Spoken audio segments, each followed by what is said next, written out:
તો બીજી તરફ કેન્દ્રીય મંત્રી મનસુખ માંડવિયા રાજકોટની મુલાકાતે પહોંચ્યા છે। પશ્ચિમ અને કેન્દ્ર શાસિત પ્રદેશોના ક્ષેત્રીય પ્રતિનિધિઓ સાથે બેઠક।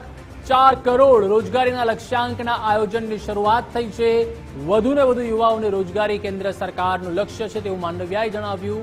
જે યોજના બજેટ અંતર્ગત જાહેર થઈ છે સાકાર કરવા માટે અમે આગળ વધી રહ્યા છીએ તેવું પણ મનસુખ માંડવિયાએ કહ્યું।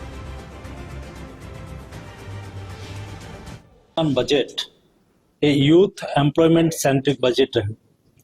આપ સૌએ જોયું છે કે આગામી 5 વર્ષની અંદર 2 લાખ કરોડ રૂપિયા ઇન્વેસ્ટ કરીને 4 કરોડ રોજગારી નિર્માણ કરવા માટે થઈને બજેટની અંદર જાહેરાત થઈ છે, જેને લઈને દેશના 1 કરોડ યુવાનોને દેશની 500 પ્રીમિયમ કંપનીઓની અંદર 1 વર્ષ માટે ઇન્ટર્નશીપ આપીને એમને કૌશલ્ય નિર્માણ કરવા માટે થઈને શરૂઆત થઈ ચૂકી છે, જેની સમીક્ષા પણ આજે થવાની છે।